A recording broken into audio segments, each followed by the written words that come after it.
As listed companies in the Nigerian equities market release their half-year numbers, we find out how investors are positioning. And I have with me Mosunmola Adeoye, a Senior Research Analyst at Meristem. She joins me now for this discussion. Thank you so much for your time today, Mosun. Let's first get your take on what we're seeing play out in terms of what you expect from the earnings. Okay, thank you very much for having me.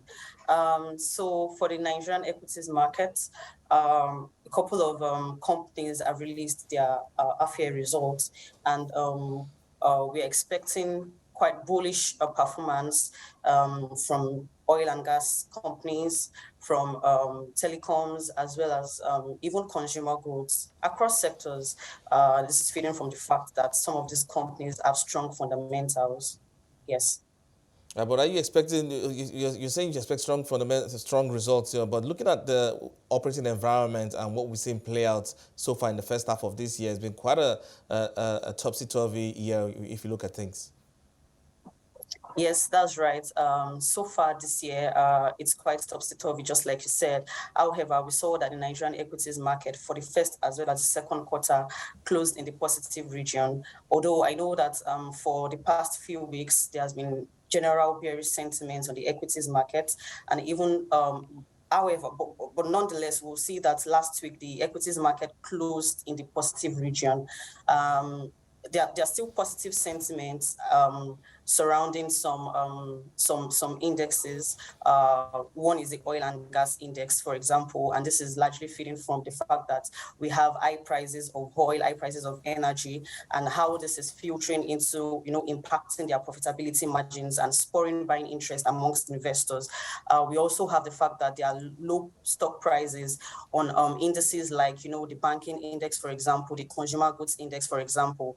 And some of the companies in the consumer goods index actually performed quite well. If you also look at some agricultural stocks, they also performed significantly well despite the topsy-turvy operating environment. All right, well, when you look at the performance today, is it a case of bargain hunting and cherry picking for dividends? For quite a while, it's been bargain hunting activities, especially considering the fact that investors are quite bullish, they are quite positive on some of these stocks. And just like I mentioned earlier, some of these stocks have posted strong margins so far. And we've also seen the fact that, product prices in a bid to, preserve margins by some of these companies have also been able to spur profitability margins for these companies. Then I also think that as we are coming to, third quarter, and the fact that, interim dividend declarations, that could also spur buying interest among investors. So going into third quarter, the interim dividend declarations would also spur buying interest among investors. Yeah, because when you look at what we're seeing play out today, MTN, Zenith Bank, Airtel Africa kind of leading in terms of traded stocks by value today. Exactly. So for last week, we saw that Airtel Africa gained significantly, gained 10% week on week. And this was even one of the major triggers for the positive close that we witnessed in the equities market last week. So there are positive sentiments around the telecom sector at the moment.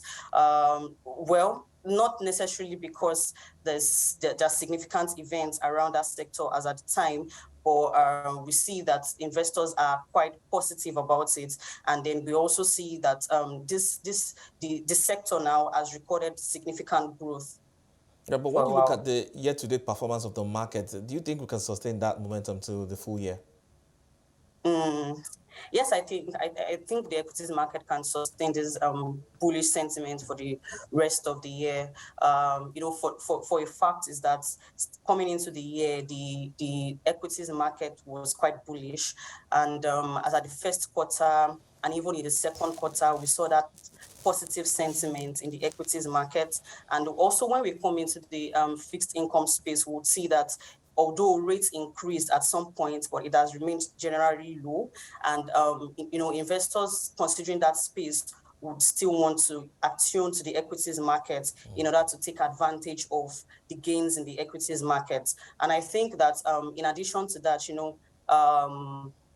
corporate performance as well as potential corporate performance. If you see the likes of Seplat, for example, that has gained about 100% year to date, Total also that has gained significantly. So I think that we would also see continuation of this for the rest of the year. But very quickly though, looking at the MPC meeting today, we're going to get that announcement tomorrow. Do you think another rate hike, or how do you think another rate hike would impact the equities market? For the MPC's meeting today, our prognosis here is that for today's meeting, there will most likely be a hold in rates. And one of the things that we are considering that the committee would look into is the fact that they might want to stay action for a while to see the effect of the initial rate hike on price levels, and would also want to consider how this rate hike, concurrent rate hike, might impinge on economic growth figures. But then in a situation whereby we see a hike in rates, we would expect that fixed income instruments, there will be an uptick in rates on fixed income instruments, just like we saw at the initial time when rates was hiked in the last meeting. And this could spur, rotation of funds from the equities market to the fixed income market, but then temporarily. But if we see a hold in rates, feeding from MPC's decision in today's meeting, then we'll be expecting negligible impact on the equities market.